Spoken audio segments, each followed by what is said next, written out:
राम राम जी सभी भाई बहनों को।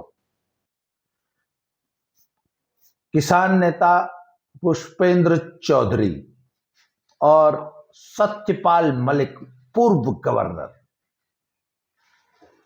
इन लोगों ने कहा है कि हम सभी जाटों को सिख बनाएंगे और Jat autonomous land, Jat land बनाएंगे। क्यों? बीजेपी ने हमको चुनाव में हरा दिया तो साहब पुष्पेंद्र चौधरी जी का नंबर मिल गया है। तो मैं अब आपके सामने पुष्पेंद्र चौधरी जी को इनवाइट करने जा रहा हूं कि आइए भैया, आपका जो जाटलैंड है उस पर चर्चा की जाए, कैसे बनेगा, क्या बनेगा, और क्या पता हम आपके विचार में अगर बहुत अच्छा विचार है तो हम भी आपके विचार में शामिल हो जाएंगे। तो ये सब पुष्पेंद्र चौधरी को मैं फोन मिला रहा हूं आपके सामने।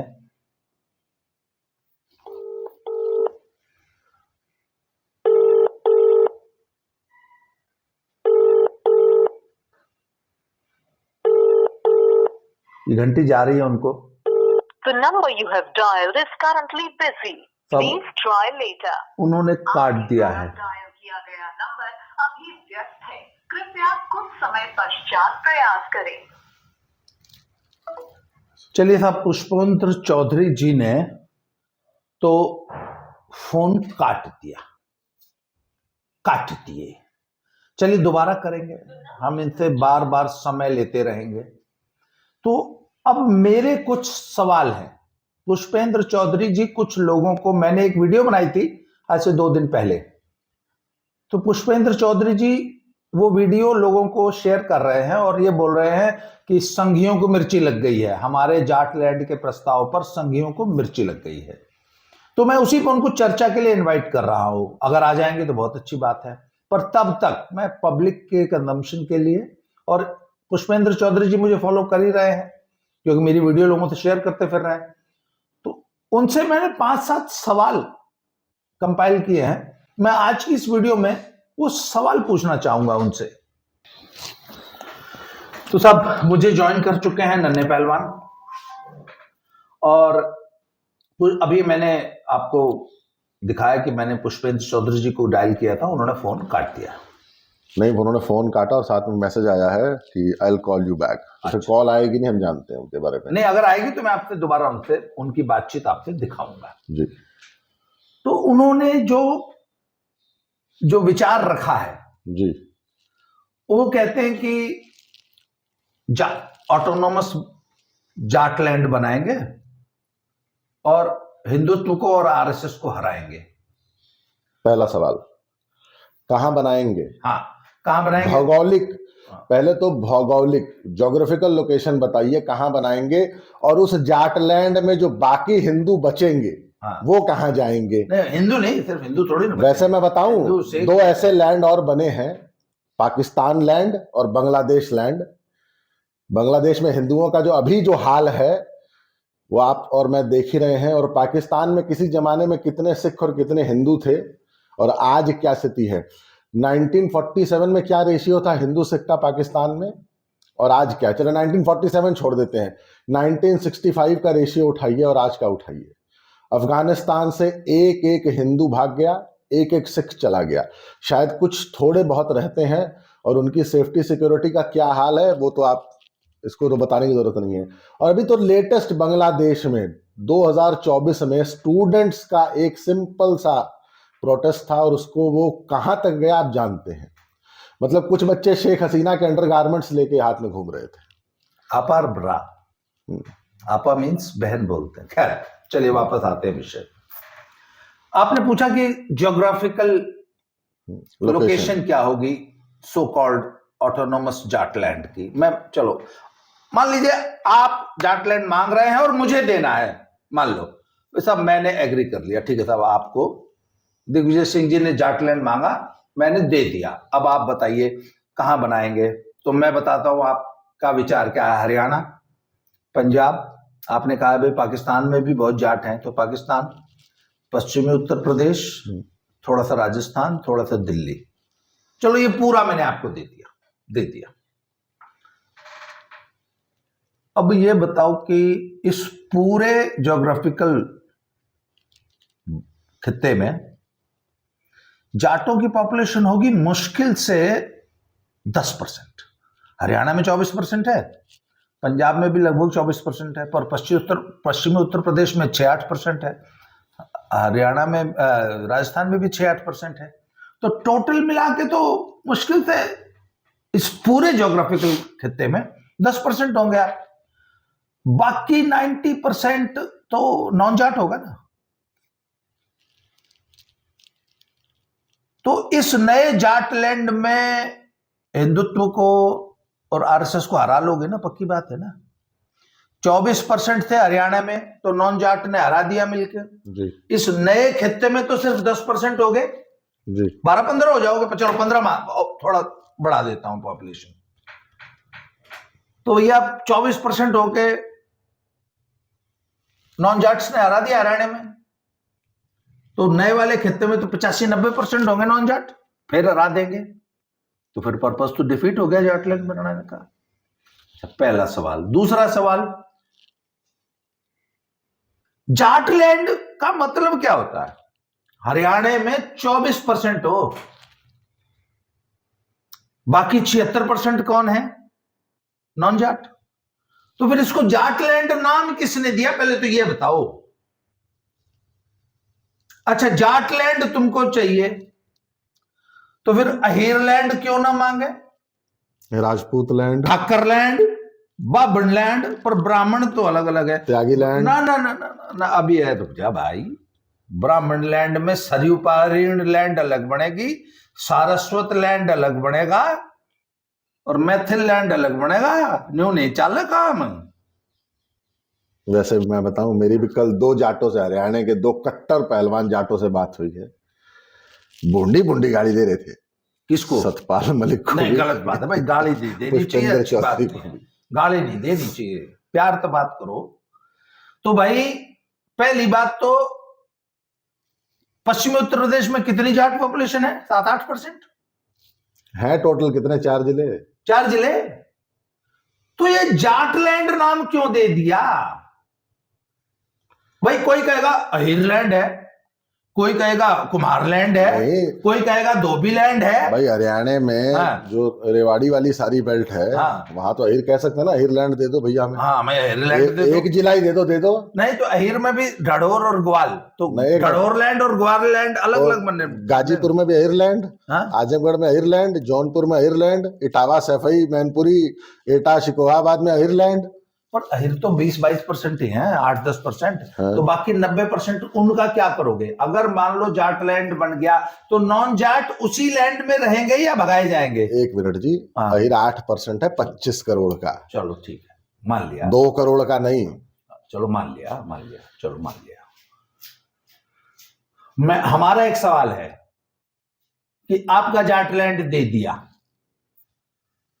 तो भैया ये बताओ कि नॉन जाट उसी जाटलैंड में रहेंगे या भगाए जाएंगे? तो इस पर सतपाल मलिक ना एक गंदी सी हंसी हंसते हुए जवाब देंगे, नहीं, एकदम सब एकदम प्यार से रहेंगे। प्यार से रहेंगे? उनको वोट देने का अधिकार होगा? नहीं होगा। फिर काहे का प्यार से रहोगे? अगर उनको वोट देने का अधिकार नहीं दोगे तब तो जाटों की सरकार आएगी, नहीं तो वो मिलके फिर सीएम थारा नहीं बढ़ेगा। हुड्डा कौन बने सीएम? घोड़े आलिए थे। वैसे अगर मैं बताऊं, अगर आज 2024 में सबसे बड़ा कॉमेडियन कोई है तो घोड़े आलिए थे, नायब सिंह सैनी। उस आदमी ने जितने मजे लिए जाटों के ना, एपिक, दैट वाज एपिक। अच्छा, आगे किसके? हुड्डा समर्थकों के। हाँ। अच्छा चलो जी, पहला सवाल तो यह है कि भैया कहां बनाओगे जाटलैंड, और उसमें नॉन जाट रहेंगे कि नहीं रहेंगे, और अगर नॉन जाट रहेंगे उनको वोट देने का अधिकार रहेगा कि नहीं रहेगा? क्यों कि अगर नॉन जाट को वोट देने का अधिकार हुआ तो वो तो फिर हराओगे भाई। ये सवाल सीरियस है, इसको हंसी मजाक में मत लीजिए सतपाल मलिक जी और पुष्पेंद्र चौधरी जी। इसलिए जाटलैंड बनाने की जब आप बात करते हैं ना, तो पहले ये बताइए कि नॉन जाट्स कहाँ जाएंगे। या तो जैसे भाई हिंदू और मुसलमान के जब पाकिस्तान बना तो ये था कि भाई हिंदू और जितने भाई नॉन मुस्लिम्स हैं वो इंडिया जाए, हैं, ठीक है। या तो फिर अब आप इस बात को साफ बताइएगा ना कि जो नॉन जाट्स हैं, वो चाहे भाई वो मुसलमान हो, चाहे क्रिश्चियंस हो, चाहे हिंदूज हो, चाहे जैनी हो, चाहे जो मर्जी पारसी हो, चाहे जूस हो, वो कहाँ जाएंगे? अगर वो आपके साथ ही उस जाटलैंड में रहेंगे और मेजॉरिटी और पॉपुलेशन तो उनकी हो जाएगी, तो जाटलैंड फिर कैसे बनेगा? अच्छा, दूसरा सवाल, आपने कहा कि जाट सिख बन जाएंगे, तो पुष्पेंद्र चौधरी जी, हम लोग पंजाब में रहते हैं, जो लोग साबत सूरत नहीं होते, बाल केश कटा देते हैं, जब उनकी शादियां होती है ना, तो वो क्या करते हैं, 5-10 दिन दाढ़ी बढ़ा लेते हैं, 10-15 दिन थोड़ी सी दाढ़ी बढ़ जाती है, उसके ऊपर पग बांध लेते हैं, तो वो सिख लुक्स में आ जाते हैं। हमारे एक कजन की शादी हुई थी, तो वो दूल्हा आया और जब वो लामा फेरे हो रहे थे, तब वो सिख स्वरूप में था। उसके बाद तुरंत गया, उसने पग शग उतार दी और वापस जो है अपने पुरुष स्वरूप में आ गया। सर, आपने जब ये वीडियो बनाई थी ना, तो आप एक वो लॉकेट दिखा रहे थे पुष्पेंद्र चौधरी साहब, यार कम से कम 4-6 दिन दाढ़ी बढ़ा के पग बांध लेते, लोगों को सिख बनने का आह्वान कर रहे हो, तो अमृत छक के सिखी स्वरूप में आके पगड़ी बांध के बाकी 5 ककार धारण कर लेते, चाहे केस छोटे होते, 6 महीने में बड़े हो जाते, साल में बड़े हो जाते, पर सिखी स्वरूप तो अभी आप धारण कर सकते थे ना। आपको ये वीडियो सिखी स्वरूप में बनानी चाहिए थी। 4-6 दिन दाढ़ी बढ़ा लेते, चलो आज से ही दाढ़ी बढ़ानी, दाढ़ी शेव करनी बंद कर दो। चलो अगला सवाल, आपने कहा सारे जाट सिख बन जाएंगे, तो हो सकता कुछ न बने, कुछ वर्तमान अपने ही इस धर्म में, तो आपके नए जाटलैंड में क्या सिख बनना अनिवार्य होगा? आपका ऑफिशियल धर्म क्या होगा नए जाटलैंड का? सिख ही होगा या सेक्युलर स्टेट होगा या हिंदू स्टेट होगा, क्या होगा? नहीं, कल एक फोन आया था मानवतावादी।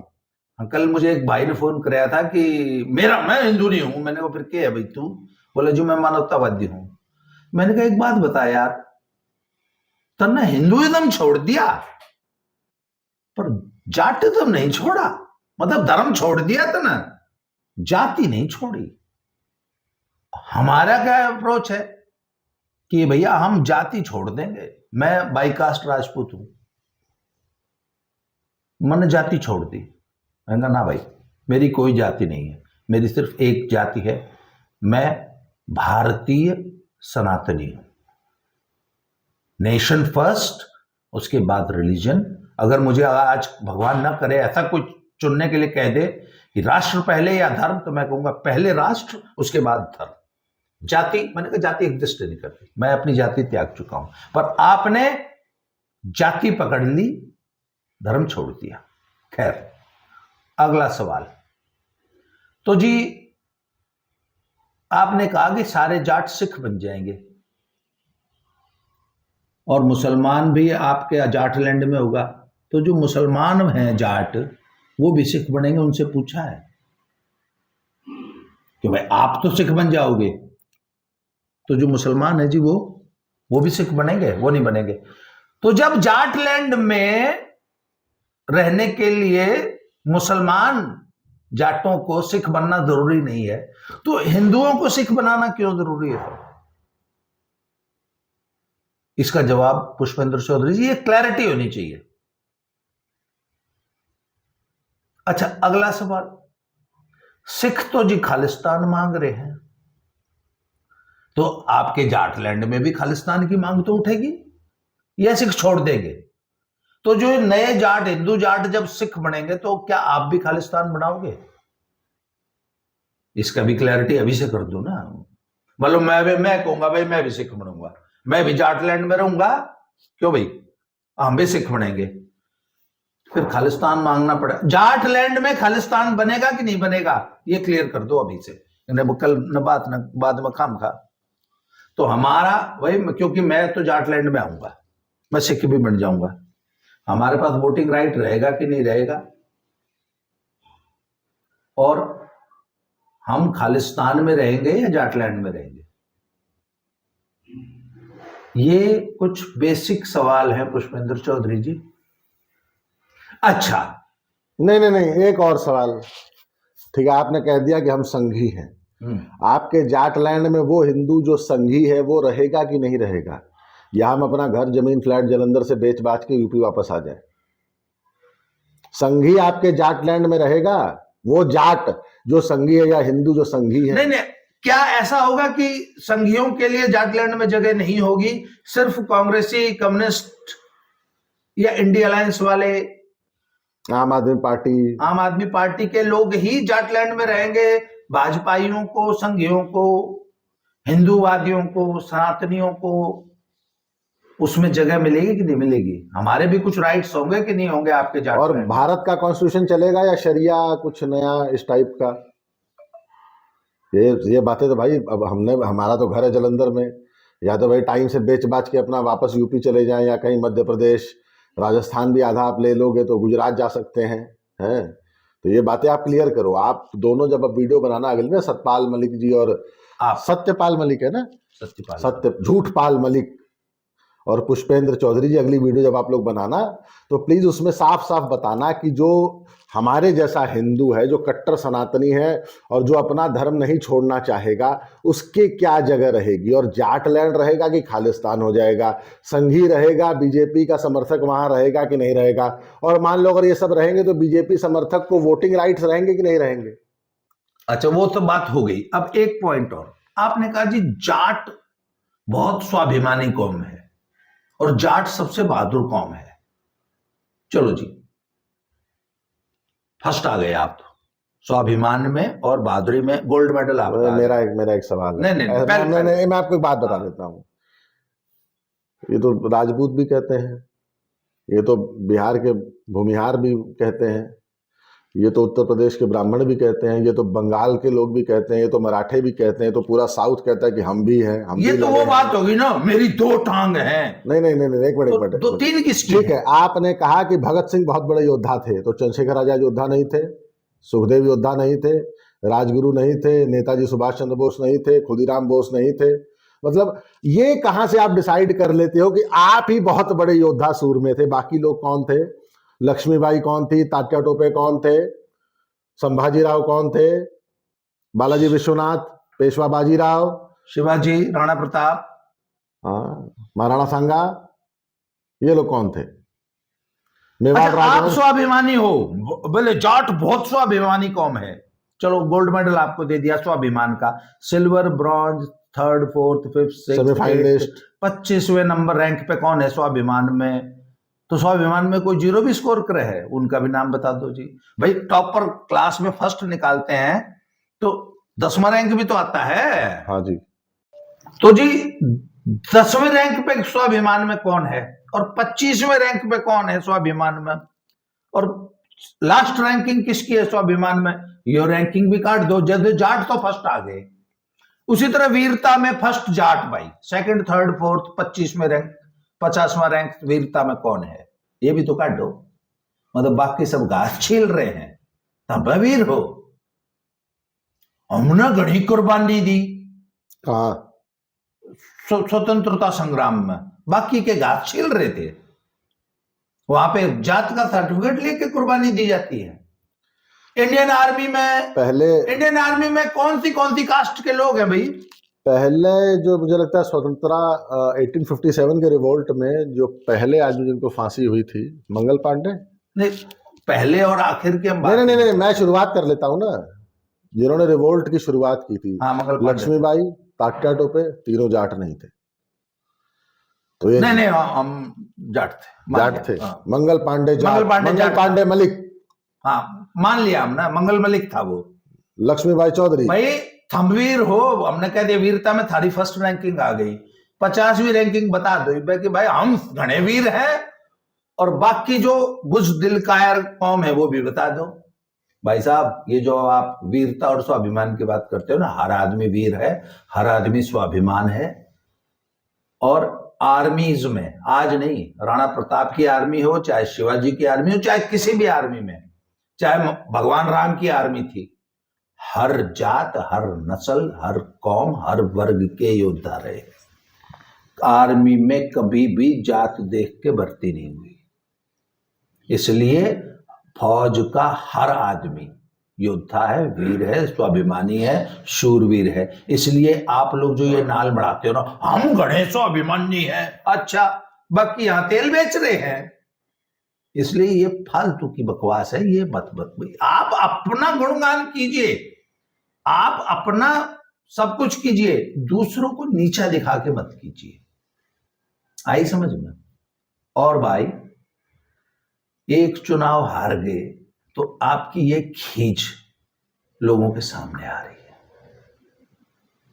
और बातें तो भी और बहुत सी करने वाली हैं। बोले हमारी बेटियों को बेइज्जत किया, पहलवान बेटियों को। पुष्पेंद्र सिंह चौधरी साहब, चैलेंज करता हूं आपको, मेरे साथ आ जाओ, डिस्कशन कर लो, और जो आपकी सो कॉल्ड पहलवान आंदोलनकारी बेटियां थी ना, उन्होंने जो आरोप लगाया उसकी चार्जशीट पढ़ी है आपने? छोड़िए, आप तो बहुत ऊपर चले गए। 6 में से 4 भग गई, पता है आपको? 4 गवाही देने से और मुकदमों से नाट गई। पॉस्को वाली तो उसने तो शरेआम इल्जाम लगाए कि हमें बरगला कर नौकरी का लालसा और नौकरी का झूठा दिलासा पैसे देकर मुझसे मुकदमा लिखाया गया। साक्षी मलिक के तो कंप्लेंट में मुकदमा ही नहीं चल रहा, और जो 2 और थी ना सो कॉल्ड एकेडमी वाली, उन दोनों को तो उनके पेरेंट्स वापस ले गए पहलवानी छुड़ा के। 6 में से 4 लड़कियां वापस चली गई, 2 बची हैं सिर्फ विनेश और संगीता। संगीता गवाही देने नहीं आ रही? नहीं, वो तो ओलंपिक की तैयारी में गई है। हाँ, ओलंपिक में मुल्तानी मारा 2028 में। अच्छा, आगे साक्षी मलिक के कंप्लेंट पे चार्जेस फ्रेम नहीं हुए, आपको पता है? पुष्पेंद्र चौधरी साहब, साक्षी मलिक ने जो आरोप लगाए थे ना, उस पे चार्जेस फ्रेम नहीं हुए हैं। साक्षी मलिक अब तक उस मुकदमे में गवाही देने नहीं आई हैं। डेट पे डेट ली जा रही है। आमतौर पे जो एक्यूज होता है ना, वो मुकदमे से भागता है। आज तक ब्रजभूषण शरण सिंह ने एक भी डेट मिस नहीं की है, और आपकी ये महिला पहलवान जिन्होंने आरोप लगाए थे, वो एक भी डेट पे आती नहीं है। 6 में से अब तक सिर्फ 1 गवाही देने आई है, और एक विनेश फोगाट आई थी, तो उसने सिर्फ अपना पुलिस को दिया गया बयान पढ़ लिया। जब जज ने कहा कि क्या आप आज क्रॉस क्वेश्चनिंग के लिए तैयार है, तो उन्होंने बोला नहीं, मेरे पास टाइम नहीं है। आपके पास अपने मुकदमे में गवाही देने के लिए और क्रॉस क्वेश्चनिंग के लिए टाइम नहीं है। आप कहते हो हम तो अलग देश बना लेंगे, हमारी बेटी की बेइज्जती होगी। आपकी बेटियों के आरोप झूठे हैं पुष्पेंद्र चौधरी। इस बेस पे आप अपना अलग ऑटोनोमस लैंड मान। नहीं, एक बात बताओ ना, एक संवैधानिक तरीके से चुनाव में आप हार गए, इतनी मिर्च आपको क्यों लग गई? चुनाव तो रोज हारते जीतते होते हैं। अच्छा, एक मिनट, ऑटोनोमस लैंड बना के भी चुनाव जीत जाओगे, इसकी गारंटी है? आज भी हारोगे। आज चुनाव, आज वोटिंग है, 23 तारीख को रिजल्ट आएगा, फिर हारोगे। यूपी में तो साफ है इंडिया अलायंस, उत्तर प्रदेश से इंडिया अलायंस साफ। तो मित्रों, पुष्पेंद्र चौधरी जी से और सत्यपाल मलिक से और उन तमाम लोगों से जो ऑटोनोमस जाटलैंड बनाने की बात कर रहे हैं, उनसे ये चंद सवाल हैं। पुष्पेंद्र चौधरी जी से संपर्क करने की दोबारा कोशिश करूंगा, दोबारा उसकी रिकॉर्डिंग करूंगा। आज के लिए इतना ही। बहुत बहुत धन्यवाद, थैंक यू वेरी मच। अगले वीडियो में फिर से मिलते हैं। जय श्री राम, जय जय श्री राम।